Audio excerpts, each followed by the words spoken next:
You're a single mom with zero experience. Don't expect a promotion. That's what my boss said in front of my entire department. His voice didn't shake.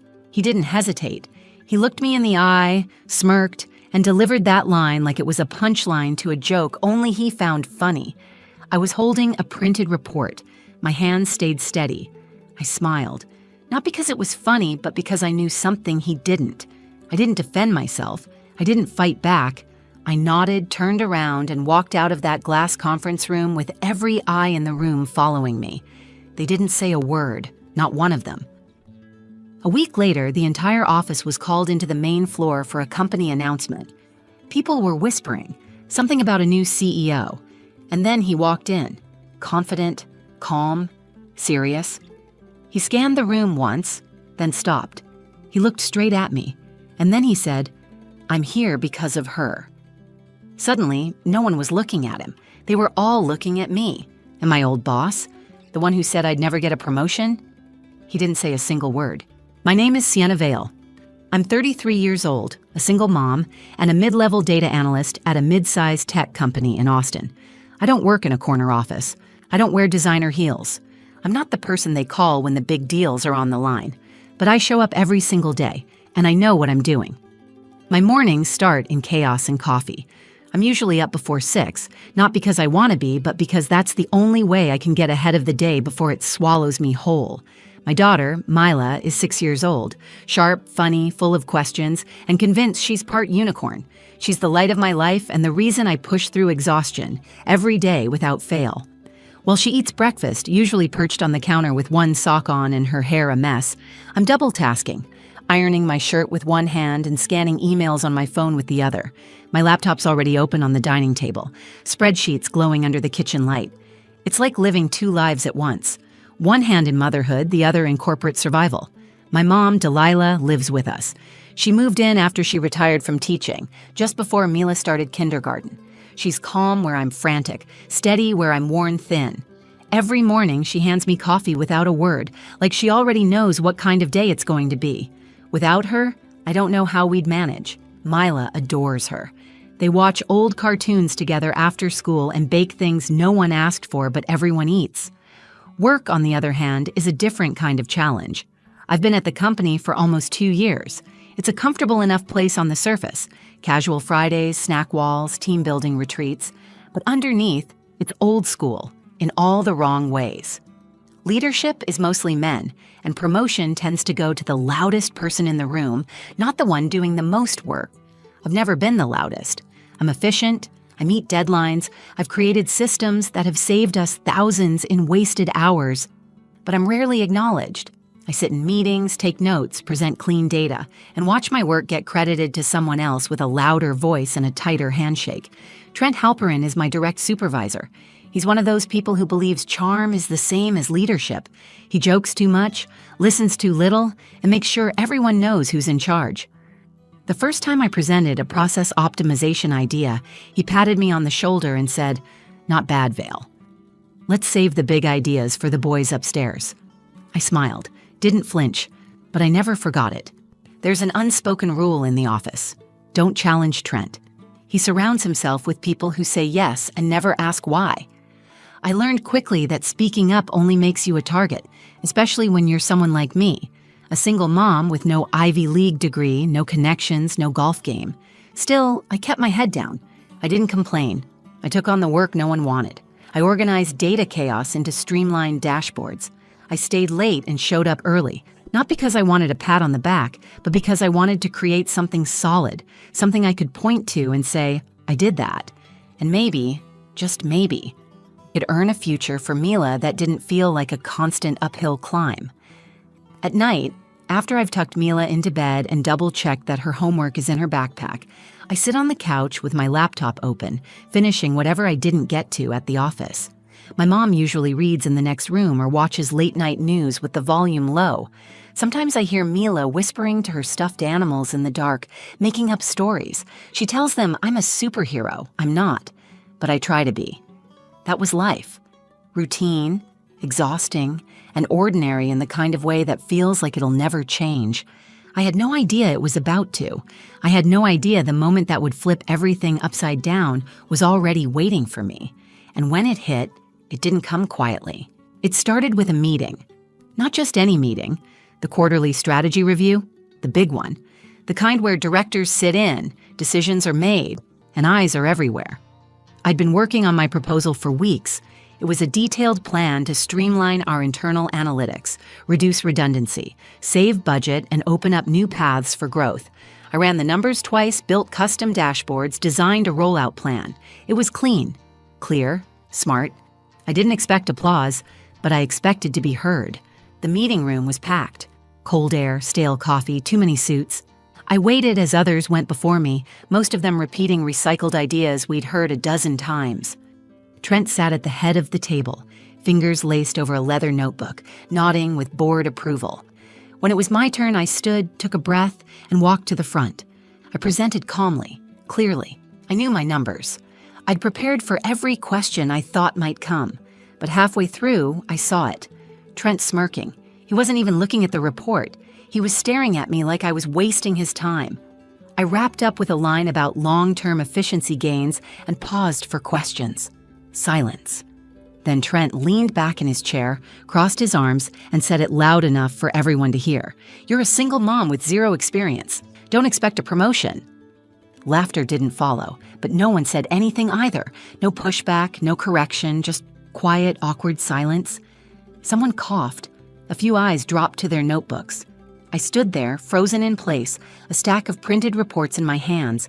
I wanted to say something. Anything. But what could I say that wouldn't make it worse? If I defended myself, I'd look defensive. If I got emotional, I'd be labeled dramatic. So I smiled. Small, polite, controlled. And I sat back down. I didn't hear the next speaker. My ears were buzzing. I stared at the grain of the conference table, gripping the edge just to feel grounded. I kept replaying his words over and over, not because I believed them, but because I couldn't believe he said them out loud. After the meeting, no one looked at me. They walked past with weak smiles, silent nods, pretending not to notice. One person, the new intern, touched my arm as I packed up my things. Just a gentle pat. No words. And somehow, that tiny gesture hit harder than anything else. I went home that night with a tightness in my chest that wouldn't let go. I tried to hide it. Mila was waiting with crayons and a story about her friend's tooth falling out at lunch. I smiled through dinner. I helped her with reading. But inside, I was unraveling. After she went to bed, I sat on the back porch with my mom. I told her what happened, every word.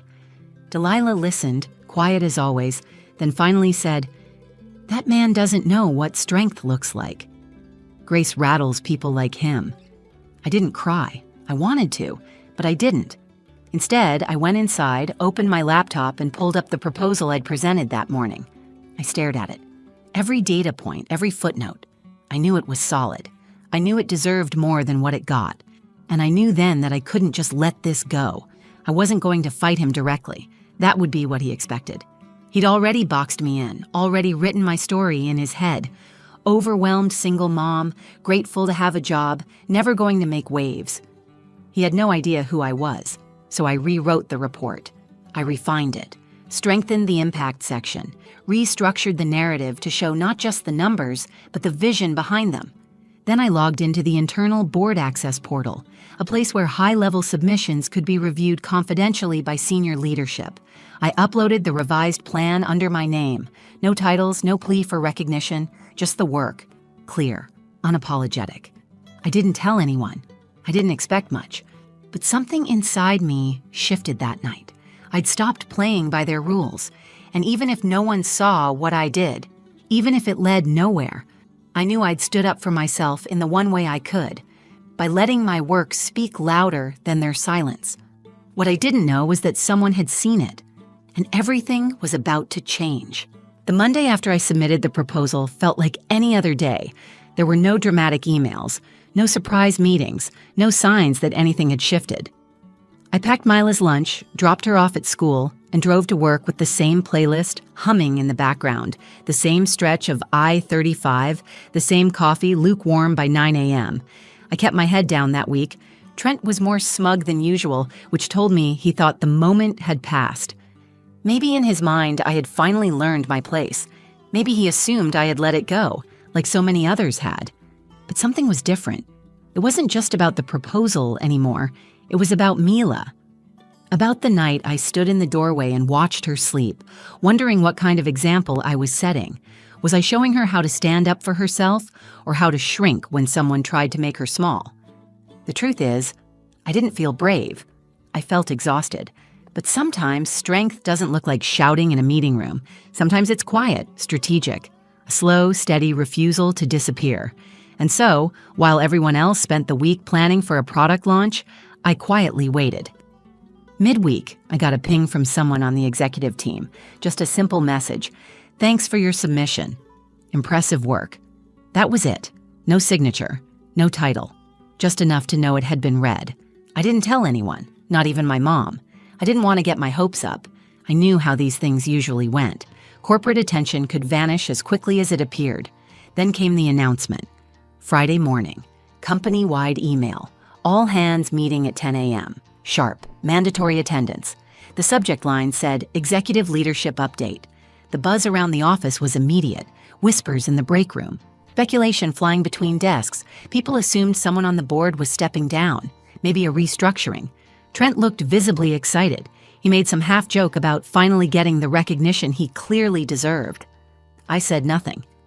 At 9:59, the main conference space was full. Everyone from interns to senior managers packed in, murmuring, scrolling their phones, glancing toward the stage at the front of the room. At 10:02, he walked in. Tall, sharp suit, calm presence. The kind of person who didn't need to speak loudly to hold a room. His name was Julian Crest. He paused at the center of the stage, scanned the crowd once, and then his eyes landed on me. He smiled, not in a vague, corporate way, but like he knew exactly who I was. Then he spoke. My name is Julian Crest. As of this morning, I've officially stepped in as CEO of this company, and I want to start by telling you why I'm here. He gestured toward the back screen. My proposal, the visual dashboard I had built, appeared behind him. I received this report 2 weeks ago. No fluff, no ego, just clear, brilliant work. It was submitted anonymously through our internal system. I spent days reviewing it. I tracked the submission, and I flew across the country because I wanted to meet the person behind it.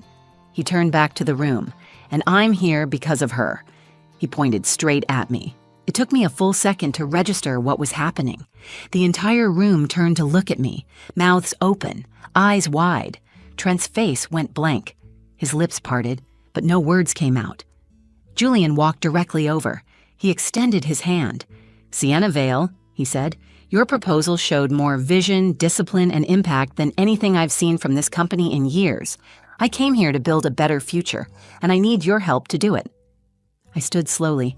I shook his hand. My palms were cold, but my spine was steel. I didn't need to say anything. Not then. The moment spoke for itself. The rest of the meeting felt like a blur. I was standing in the middle of the room with every pair of eyes locked on me. My hands were still at my sides, heart pounding like I'd run a marathon, but I kept my expression calm, controlled, the way I'd taught myself to be. Julian didn't step away. He turned slightly, speaking now to the rest of the room. This is the kind of leadership we need, insightful, impact-driven, no ego, just excellence. He turned back to me. I'd like you to lead a cross-functional team to implement your strategy, with a direct report to me. I opened my mouth to respond, but nothing came out at first. It wasn't nerves, it was something else. A mix of shock, pride, and a strange, rising sense of justice. It was the feeling of every late night, every silent dismissal, every eye roll from Trent finally flipping upside down. Thank you, I said, my voice steady. I'd be honored. People clapped. Not a lot at first, but it grew. Real applause. From people who had never looked twice at me in meetings. From managers who had skimmed my reports. Even the intern who had quietly patted my arm last week. They were clapping for me. And not because I'd raised my voice, not because I'd demanded attention, but because the truth had finally spoken loud enough. Trent didn't clap. He stood frozen at the back of the room, jaw tight, arms crossed, his face a portrait of denial. When the meeting ended, he made a straight line for the exit. No congratulations, no smile, no smug comment, just silence. I didn't chase after him. I didn't need to. That afternoon, I was called into a private meeting with Julian. He closed the door, sat across from me, and asked one simple question. Why didn't you bring this idea to someone sooner? I gave him the truth. Because when people like Trent are in charge, people like me don't get heard. We get boxed in, talked over, quietly dismissed. I stopped trying to be seen. I focused on doing the work, and I hoped one day it would speak for itself. Julian nodded. Well, it did. And I see you clearly now. He meant it. I could tell. He wasn't interested in image or politics. He was here to build something better. And he saw that potential in me. That week, I was given a new title, Director of Strategic Insights, a promotion I hadn't asked for, one I'd earned 100 times over. It came with a raise, a new office, and something more valuable than all of it, validation. When I told my mom, she teared up quietly and said, I always knew your day would come. You just needed the right person to open the right door. That night, Mila and I danced in the kitchen. I told her that I got a new job, and she squealed, wrapped her little arms around my waist, and said, I told you, you're a superhero. Maybe I am. Maybe not the kind with a cape or a theme song, but the kind that fights battles people don't see. The kind that stays standing when it would be easier to sit. The kind that doesn't need to shout to be powerful. I went to bed that night not thinking about Trent, not even about the company. I thought about Mila, about how she watched me every day, studying the way I carry myself, the way I speak, the way I respond to people who try to make me feel small. And I knew she would never let anyone define her worth because she saw me refuse to let someone define mine. A few weeks later, I passed Trent's old office on my way to a leadership meeting. It was empty, stripped of his ego and energy. The blinds were open and the door stood ajar, something he never allowed while he was there. Word around the office was that he resigned. But everyone knew what that meant. A quiet exit, a clean slate. That's how companies handle people like him. No fireworks, no apologies, and honestly, I didn't need one. My office now overlooked the skyline. Nothing extravagant, but it was filled with natural light, a whiteboard covered in strategy notes, and a little drawing Mila had made taped to the monitor. She had drawn me as a superhero, with a laptop instead of a cape, and a coffee cup in hand. Most days, I still felt like the same person. I still picked up Mila from school, still packed her lunch, still leaned on my mom, Delilah, to keep our little home steady. But inside, something fundamental had shifted. I no longer second-guessed myself when I walked into a room full of executives. I no longer shrunk when my name was called or looked down when someone questioned my qualifications. I had lived through the doubt, the dismissal, the silence, and I'd answered all of it with work that couldn't be ignored. People in the office started coming to me differently now, not just for tasks or questions, but for guidance, for mentorship. Younger women, people from overlooked teams. They told me they'd seen what happened in that meeting, and it gave them hope. One woman from marketing stopped me by the elevator and said, I didn't know we were allowed to be seen like that here. I looked at her and said, we are now. And that's the part that stays with me the most. Not the title, not the office, not even the moment when Julian pointed at me in front of everyone. It's the ripple effect, the quiet revolution that happens when just one person refuses to stay invisible. Because here's the truth. Being a single mom doesn't make me less capable. It makes me more resilient, more strategic, more grounded in what actually matters. Every decision I make is sharpened by purpose. Every hour I spend at work is time away from my daughter, and that makes it sacred. I don't waste it. I used to think that if I kept my head down and worked hard enough, someone would notice. But now I know it's not about being noticed. It's about knowing your value long before anyone else does and choosing to act like it. And if the people in power don't see it, you find another way. You build your own door. You write your name on the bottom of a report and hit submit. You don't beg for permission to lead. You show what leadership looks like. When Mila asked me recently what I do at work, I told her, I help people see things clearly. She smiled and said, like glasses? I laughed and said, exactly like glasses. But the truth is, I help people see more than data. I help them see what's possible when you stop underestimating the quiet ones, when you make room for voices that have been ignored for too long. This story started with a moment of disrespect, with a sentence designed to shut me down. "You're a single mom with zero experience. Don't expect a promotion." And it ended with a different sentence entirely. "I'm here because of her." That's what happens when you stop waiting for someone to hand you power and start owning it for yourself. I'm Sienna Vale. I'm a single mom. I've got experience that can't be listed on a resume. And I didn't just get the promotion. I changed the room I was told I didn't belong in. If you've ever been underestimated, overlooked, or told you don't belong, this story was for you. And if you're still in that place right now, don't shrink. Don't settle. Let your work speak. Let your voice rise. You never know who's watching, and you never know when your moment will come. If this story hit home, drop a heart in the comments. I'd love to hear your story too. What you've been through, what you've overcome, or what you're still fighting for. And if you believe more people need to hear this, share it. Someone out there needs this reminder. Make sure to hit that like button if you felt this. Subscribe for more real stories about strength, quiet power, and rewriting the rules they tried to set for us. And remember, your worth isn't up for debate, ever.